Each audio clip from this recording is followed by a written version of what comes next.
Et oui, cette histoire nous emmène du côté de la Gironde avec une femme qui voulait vendre sa maison pour régler un problème de succession, sauf que cette maison était occupée par un squatteur. Et cette femme a été condamnée et ça a choqué même l'ancien gardien de foot Grégory Coupet qui a réagi sur les réseaux sociaux, qui s'est dit scandalisé par la décision de justice à l'encontre de cette propriétaire. Alors c'est une femme de 55 ans qui avait fait appel donc à des hommes de main pour expulser de force un squatteur de son domicile. Sa maison est à Andernos-les-Bains en Gironde, près du bassin d'Arcachon. Elle était squattée depuis 6 mois. Elle cherchait à la vendre. Bien sûr, elle est passée par la voie légale, mais visiblement, ça n'a rien donné. Et donc, cette propriétaire a décidé d'embaucher des hommes de main pour déloger le squatteur, reprendre possession de son bien. Le problème, c'est que le tribunal correctionnel de Bordeaux l'a condamné à 1 an de prison avec sursis. Est-ce que la justice est injuste? Alors, le squatteur lui avait profité, c'est ce qu'il a dit, d'une porte qui était ouverte. Et il avait même mis ensuite un panneau avec marqué « Propriété privée, défense d'entrée ». Oui. Ce qui est quand même un comble. Joël Dagosséré, tu aurais pu faire la même chose que cette femme ou pas? Engager des hommes de main. S'il n'y a pas d'enfants dans la maison, c'est-à-dire si c'est pas squatté par une famille avec des enfants, parce que moi j'aime pas traumatiser les enfants, j'aurais été capable d'engager des molosses, comme on dit. Des molosses. Donc des gros bras. Non mais. T'aurais pris Didier Giraud? Parce qu'il y a, en fait, il y a plusieurs scandales dans cette affaire. Le premier scandale, c'est que cette dame doit vendre, comme beaucoup de gens qui héritent, qui n'ont pas les moyens de payer les frais énormes de succession que l'État impose. Ils sont obligés de vendre un bien pour payer l'État. Donc ça, c'est quand même déjà scandaleux. Et avant que l'État la condamne, il devrait quand même se poser des questions sur cette obligation de devoir se dépouiller pour devoir lui payer ce qu'on lui doit. Ensuite, je crois que cette dame a fait un arbitrage, c'est-à-dire qu'elle a regardé, elle s'est dit... Voilà, ça va me prendre peut-être 2 ans, voire 3 ans, parce que moi, j'en ai fait des procédures judiciaires. Hein. J'ai commencé comme ça dans le logement social. J'ai commencé par faire du contentieux locatif. Et donc, ça peut te prendre 2 ans, voire 3 ans, ne serait-ce que pour faire exécuter une décision de justice. Donc, elle a dû regarder ça et elle s'est dit, vaut mieux payer 5 000 € à 2-3 bonhommes, ça ira plus vite. C'était 2, hein. D'autant plus après, que... c'était... Alors, le problème, c'est que ils ont pris le squatteur, ils l'ont mis dans le coffre. Et elle leur avait dit, est-ce que vous pouvez l'emmener à 100 km de là pour qu'il ne revienne jamais? Voilà. Donc il y a eu quand même abattu malheureusement. Non. Les 2 hommes étaient venus cagoulés. Ils avaient une barre de fer, une bombe lacrymo. Voilà. Donc en fait, on se doutait bien que l'évacuation n'allait pas se passer en douceur. C'est ça qui a été condamné par la justice. C'est quand même assez violent quand tu arrives chez toi et que tu vois que tu peux pas y rentrer. C'est vraiment, c'est quand même, c'est d'une violence. D'autant plus, la deuxième violence, c'est quand tu vas à la police et qu'on te dit, ah ben non, madame, il y a rien puisque on n'a pas constaté d'effraction. Donc en fait, il y a rien à signaler. Mais le squatteur même s'était montré violent lorsque les huissiers étaient venus. Voilà. Donc c'était un squatteur qui quand même vraiment l'impression qu'il n'avait pas envie d'être délogé. Enfin, vraiment, c'est des situations qui sont dramatiques. Moi, je connais pas le pourquoi de ce squat, mais c'est l'audace. C'est pas tant le fait de se mettre à l'abri, parce que peut-être qu'il avait besoin de se mettre à l'abri, mais c'est l'audace en fait d'écrire propriété privée, défense d'entrée, en fait de s'approprier complètement le bien. C'est ça qui est quand même qui fout la rage. Non, mais Charles, le problème, c'est que la justice n'a pas aidé cette femme à récupérer son bien de manière légale. Mais tout à fait. Moi, je croyais que le sémillant ministre Kasbarian, souvenez-vous, avec ses belles moustaches, qui avait fait. Il avait un côté homme de main d'ailleurs. Il aurait pu aller personnellement déloger les squatteurs avec son béret. Mais je pensais qu'il avait réglé le problème. Et il avait raison de porter ce sujet, puisque c'est un vide juridique, en fait. Comment ça se fait qu'on n'ait pas les dispositions légales qui permettent... voilà, vous occupez sans titre l'appartement ou la maison de quelqu'un d'autre, eh bien, vous êtes immédiatement mis dehors par la force publique. Parce que là, en l'occurrence, il faut changer la loi. Lui, le squatteur, a dit qu'il n'y avait pas eu effraction, parce qu'il y avait une porte qui était ouverte. Et donc, il était entré. Et donc, comme il n'y a pas effraction, les gendarmes même ont dit on ne peut pas prouver que c'est vraiment un squat, puisqu'il n'est pas rentré par effraction. C'est pas sérieux. Je pense qu'il faut... Je ne sais pas qui est ministre du Logement, d'ailleurs, aujourd'hui. Ah, c'est une bonne question. Est-ce que dans la salle, quelqu'un connaît le ministre du Logement ? Jeanbrun. Ah oui, voilà. Oui, c'est Vincent Jeanbrun. Vincent Jeanbrun, qui est un ministre de droite. En plus, il est venu dans les grandes gueules. Qui a lui aussi un physique d'homme de main. Il pourrait y aller à deux, Jeanbrun et Kasbarian, déloger tous les squatteurs de France, si tu veux. Là, au moins, ça ferait moins les malins. Donc, Monsieur le ministre Vincent Jeanbrun devrait s'emparer de ce sujet. Donc la loi n'est pas complète, créer des dispositions légales qui protègent les propriétaires ou d'ailleurs même les locataires dont les appartements ou les maisons, les biens sont occupés sans titre, et il faudrait pouvoir faire en sorte qu'un huissier se déplace avec 2 policiers. Fin de l'histoire, vous quittez l'appartement, pas de sujet. Vous savez qu'il y a des pays où on est beaucoup plus dur qu'en France, même par exemple en Angleterre, vous payez votre loyer à la semaine. Bah, ça vous met dans la réalité quand même. Hein. C'est pas que vous pouvez avoir 3 mois de retard de loyer, c'est à la semaine. Et si vous avez une semaine qui n'est pas payée, vous êtes évacué du logement. Vous savez que le squatteur... Attendez, je termine l'histoire. Donc le squatteur est resté à l'intérieur de la maison. Elle a réussi quand même à vendre sa maison. Mais comme le squatteur était toujours à l'intérieur, elle l'a vendu 80 000 € de moins. Donc elle a bradé en fait. Non, mais si on résume l'histoire... Le mec, il joue sur le fait que la porte était ouverte, je suis rentré. Quand les huissiers viennent constater, il est violent. Oui, il est menaçant. Il va faire un tour de coffre de voiture, apparemment sans coup. Oui, mais enfin bon. Il y a un truc qui me gêne là-dedans, c'est que quand il va porter plainte, sa plainte est recevable, quoi. Parce que si cette dame a été condamnée, ça veut dire que la plainte de droit, du squatteur Non, normalement, tu ne peux pas mettre ton prochain dans un coffre de voiture sous la menace de barre de fer par homme cagoulé, sans conséquences particulières, quoi qu'il ait fait. Mais d'où sa plainte est recevable? Sa plainte, elle aurait dû être instruite, classée sans suite. Bah non. Mais si, le mec, il est en infraction. Non, mais non. Les squatteurs, il s'est montré violent avec les huissiers. Les deux types qui ont mis le type dans le coffre et qui ont fait 100 km pour l'éloigner, ils ont été condamnés à la prison ferme. Hein. Elle a normal quand même. Et eux, ils ont pris du mais ferme. le squatteur, ça vous pose pas de problème. Le squatteur, le squatteur, c'est un homme libre. Mais pour moi, le squatteur devait être condamné aussi. Chez le voisin de la dame, mais les deux gars qu'on la vraie justice, c'est de condamner les hommes de main, mais de condamner le squatteur aussi. Il aurait dû être délogé aussi. Attends, il a pas été... Juste une petite information. Le squatteur, il a touché 1 200 € de dommages et intérêts. Oui, bien sûr. Oui. Oui, non, mais il va peut-être faire des travaux dans la maison. J'ai honte de mon pays. Non, mais la vraie justice, c'est que... Ça veut dire que le système est monté pour que c'est les squatteurs qui gagnent. Surtout, il devrait être condamné à payer à cette dame ces 80 000 € de manque à gagner qu'elle a eu sur la vente de sa maison. Loyers pendant 6 mois. Ça devrait être prélevé sur les comptes bancaires de ce monsieur jusqu'à la fin de ses jours. Que ce monsieur n'est pas cadre dans la fonction publique. Non, à mon avis, ce monsieur, il ne peut pas payer, c'est ça. Ça amuse personne dans ce pays de devoir compter que sur lui-même et sur des hommes de main. Ça amuse personne dans ce pays de devoir se faire justice soi-même, de devoir... Bientôt, on va engager nos propres milices, parce que vu comment l'État est en déliquescence, ça fait peur, donc ça amuse personne. Et la justice aurait dû comprendre ça. Enfin, je pense que elle a pris 12 mois. 12 mois, c'est énorme. 1200 qu'elle a dû payer aux squatteurs. Alors, on a Michael qui veut témoigner, qui veut intervenir dans notre discussion. Bonjour Michael, bienvenue. Bonjour. Bienvenue dans les GG. Vous aviez un exemple personnel à nous donner, allez-y. Moi, j'approuve déjà complètement ce que cette dame a fait. Et c'est vrai que moi, j'ai eu... Alors, c'était pas un squatteur, c'était une locataire qui, de temps en temps, avait des difficultés que j'arrangeais à chaque fois. Et un jour, elle a décidé de faire la morte. Eh ben, j'ai débarqué à la porte un dimanche matin. Et je lui ai dit, maintenant, vous avez jusqu'à mardi pour régler. Sinon, je vous mets dehors. Il n'y a même plus de discussion puisqu'elle faisait la morte. Et à partir de là, je peux vous dire, maintenant, c'est la première à me payer. Et à chaque fois que je signe un bail, je préviens mes locataires. Je leur dis, écoutez, je peux tout entendre.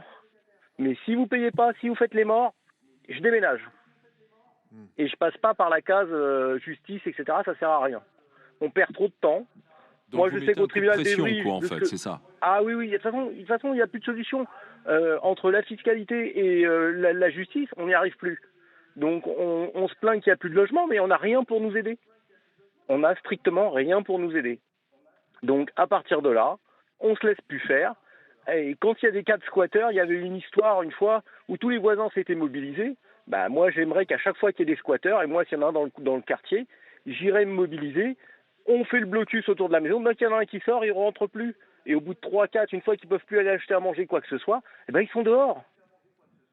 Ça, c'est une solution simple, mais il faudrait que les gens soient un peu plus solidaires. Michael, vous dites, Bien sûr, Mickaël, vous dites qu'à chaque fois que vous faites signer un bail, un contrat de location, vous mettez un coup de pression, mais derrière, est-ce que vous avez dû concrétiser ce coup de pression? Est-ce que ça vous est arrivé ou pas? Alors, ça aurait pu sur la dernière locataire, mais sinon, je touche du bois, j'ai jamais eu de problème de loyer impayé. Et ça fait maintenant 15 ans que je suis bailleur. Et j'ai 9 logements. Parce que du coup, les locataires pourraient très bien aussi... non mais Mickaël, les locataires pourraient très bien aussi dire à la police ou quoi que ce soit, vous voyez, ce monsieur nous menace. Bah oui, ils signent pas le bail s'ils veulent pas. Je leur explique dès le débat. On signe le bail. Je leur ai dit, écoutez, je vous ai donné un logement très propre. Je suis aussi gentil que je suis un bon déménageur. Et j'explique les choses. Le tout, c'est d'expliquer aux gens. Alors, je dis pas, attention, je suis pas un marchand de sommeil. Je loue des choses très propres que je refais à chaque fois qu'un locataire part, etc. Mais il y a un moment, il faut arrêter de dire c'est toujours le propriétaire qui mange et jamais le locataire. Là, j'en ai une, elle m'avait perdu les clés. Je lui ai dit faites marcher votre assurance de carte bleue. Elle m'a jamais réglé la facture. Elle s'est fait rembourser. Donc, je ferai plus comme ça maintenant. C'est pareil, je ferai différemment. Mickaël, on va continuer la discussion et je vous remercie. Mickaël, voilà, Mickaël, c'est concret. Lui, à chaque fois qu'il signe un bail, il dit voilà, il n'est pas dans la position de la victime. Non, vous avez intérêt à payer, sinon vous allez avoir des soucis. Je sais que ça fait beaucoup réagir, cette affaire de cette Girondine qui a été condamnée parce qu'elle est allée faire évacuer Manu Militari, le squatteur, dans un coffre de voiture et à 100 bornes. Bon, elle a été condamnée par la justice, elle a même dû verser des indemnités aux squatteurs, 1 200 €. Donc aujourd'hui, la loi protège-t-elle plus les squatteurs que les propriétaires? On continue d'en discuter avec vous au 32-16. Restez avec les GG, il est 10h15. Quand on est propriétaire, que faire quand on a son logement squatté, soit un appartement ou une maison? Il y a une dame du côté de la Gironde qui a trouvé un moyen radical. Elle a pris des hommes de main, elle a embarqué le squatteur, elle l'a mis dans un coffre de voiture. Zou. Alors c'est pas elle, c'est 2 hommes de main. Bien sûr. Qui ont été condamnés à la prison ferme. C'est elle qui avait payé. Elle avait payé. Du coup, elle a été condamnée par la justice et elle a dû verser des indemnités aussi aux squatteurs. Thierry de Seine-et-Marne veut en parler avec nous. Bonjour Thierry. Bienvenue dans les GG en direct sur RMC et RMC Story. Vous êtes dans la sécurité privée, mon cher Thierry. Tout à fait. Bonjour les grandes gueules et enchanté de vous avoir. Écoutez, donc effectivement, moi, donc le sujet m'intéresse beaucoup puisque je suis gérant d'une société de sécurité privée, donc à Meaux, dans le 77, et donc j'ai en fait deux contrats donc sur Meaux, proche de la gare, qui est un quartier qui est assez mal fréquenté malheureusement parce que beaucoup d'habitations sont abandonnées. Et du coup, j'ai des agents qui passent régulièrement pour la solution légale tous les 48 heures sur site afin de vérifier qu'il n'y ait pas de squatteurs qui sont là, bien sûr. Et si jamais c'est le cas, comme ça m'est arrivé il y a encore quelques mois et quelques semaines, absolument, enfin à ce moment-là, donc on fait appel aux forces de police qui viennent aussi les débusquer, quoi, tout simplement. Et comment ça se passe dans ces cas-là? Quels sont les papiers qu'il faut déjà? Il faut des papiers officiels, j'imagine. Effectivement, donc moi je suis représentant donc de la société. On a bien sûr les papiers qui prouvent qu'on a un contrat avec les propriétaires. Et à ce moment-là, donc quand on fait appel aux forces de l'ordre, donc où on est habilité à venir porter plainte et à faire constater que les squatteurs sont bien là. Et après, donc effectivement, ils peuvent se déplacer beaucoup plus facilement et constater effectivement qu'ils sont là. Nous, on est passé, on a une main courante bien sûr, et sous moins de 48 heures, effectivement. Donc là, ils peuvent voir que. Comment ça se passe ensuite? Est-ce que les squatteurs sont délogés immédiatement? Ils partent immédiatement puisque la police arrive bien souvent. Malheureusement, mais encore une fois, selon les faits de société, il y a beaucoup de jeunes qui sont en situation irrégulière. Et c'est vrai que même quand on parle de police, bien souvent, ils partent automatiquement, quoi. Voilà, parce qu'ils ne veulent pas avoir de problème particulier. Mais le fait de passer tous les 48 heures... Quand on est propriétaire, c'est d'avoir une société privée. De payer une société privée pour garder ta maison. Et qui va surveiller ta maison. C'est terrible. Malheureusement, bien sûr, pour les propriétaires. Nous, pour les sociétés de sécurité, ça peut être aussi un biais de chiffre d'affaires supplémentaire peut-être, mais en fait, nous, on est aussi, parce que là, entre la personne qui a appelé des gros bras, effectivement, ça coûte peut-être un peu moins cher sur l'année, mais en tout cas, c'est pas la solution légale, alors que nous, effectivement, nous sommes la solution légale. Donc il faut peut-être penser aussi aux sociétés de sécurité privée qui peuvent intervenir beaucoup plus facilement et dans la légalité. C'est malheureux peut-être pour les propriétaires qui doivent effectivement se protéger, mais c'est une solution tout à fait légale. Je ne veux pas casser votre business, mais ce n'est pas l'idée que je me fais de notre pays dans lequel on paye une tonne d'impôts. Non. Moi, je me fais une idée qu'avec le montant des impôts qu'on paye, je n'ai pas besoin normalement d'avoir une société de sécurité ou d'engager de gros bras pour me faire justice. Donc, il y a un trou dans la raquette dans la loi de Kasbarian. C'est-à-dire que maintenant, c'est vrai qu'on peut faire expulser les squatteurs plus vite, mais lorsqu'il n'y a pas d'effraction, ou comme on a vu dans les affaires d'Airbnb, où tu donnes ta clé de manière volontaire parce que la personne a loué ton appartement, tout d'un coup, tu ne peux plus l'expulser, on ne peut plus le faire sortir. Donc il y a un trou dans la raquette, il faut combler ce trou. Voilà, il faut modifier la loi et ça s'arrête là. On ne va pas tous payer, on n'est pas tous riches. C'est ce pays dans lequel on paye autant d'impôts, finalement, il faut être aussi très riche pour survivre dans ce pays. Donc non. Non, mais surtout, moi, je pense qu'il faut quand même distinguer deux choses.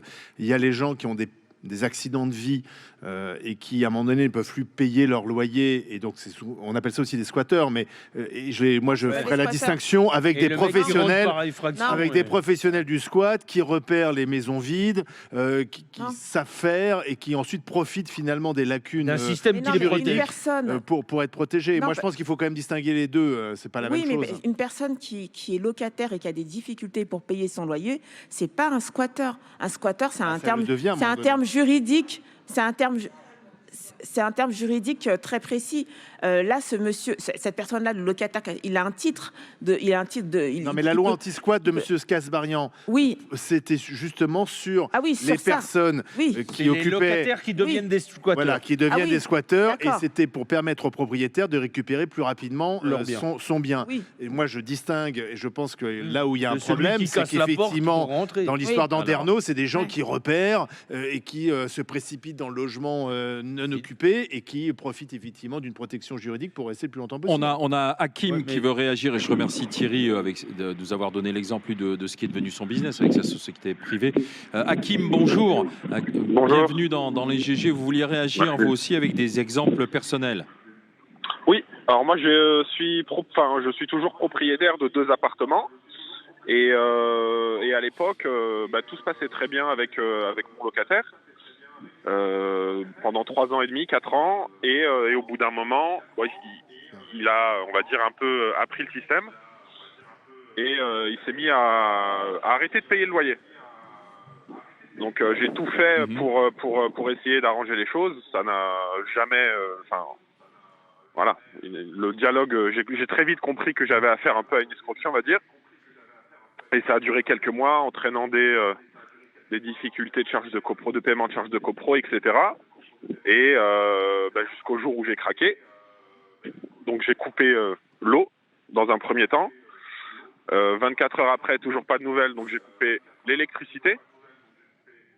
Et moins de 24 heures après, alors il n'y a pas eu de violence, mais je l'ai attendu en bas du domicile avec des amis. Et il s'avère qu'il descendait s'acheter un sandwich et du coup il m'a dit tu me laisses 48 heures et je m'en vais. Bon, j'en suis pas fier, hein. Mais en moins de 48 heures, et l'intimidation, ça a fonctionné en fait. Malheureusement, oui.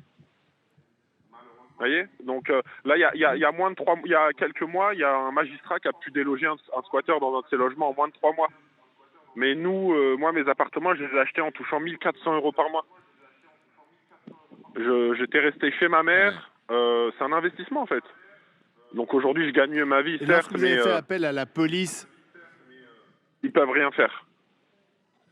Sachant que moi, c'était un locataire officiel en fait. Il avait un contrat de bail, ça faisait plusieurs années qu'il était là. Ouais, c'est ça.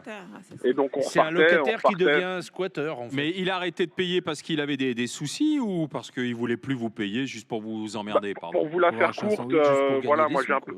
Non, moi pour vous la faire courte, j'ai un peu, on va dire, une fibre sociale. Moi, c'est des appartements que je pouvais louer 1 200 €. Hein. Ils sont proches de Paris, donc il y en a un qui était loué à 800 et l'autre 750, sachant que cette personne-là était un proche de ma famille. Donc voilà, ça a été j'ai pas pris de caution, enfin vraiment le cliché du bon béni oui quoi. Et vous êtes fait abuser, vous êtes fait avoir. Oui. Donc j'ai très vite senti l'arnaque et voilà, et ça a entraîné à ce jour, je suis encore en train de payer le retard. Ouais, voilà, de charges de copro. Mais voilà, il a fallu quand même se démerder, sinon à l'heure où je vous parle, je serais encore dans des procédures judiciaires. Et en fait, il faut avoir des copains musclés, quoi, en fait. Oui, et puis surtout un peu de toupet, un peu d'audace, et qu'on le veuille ou non, ça paye. Malheureusement, dans le cas d'Adam, ça n'a pas été le cas, mais dans mon cas, par exemple, ça a payé.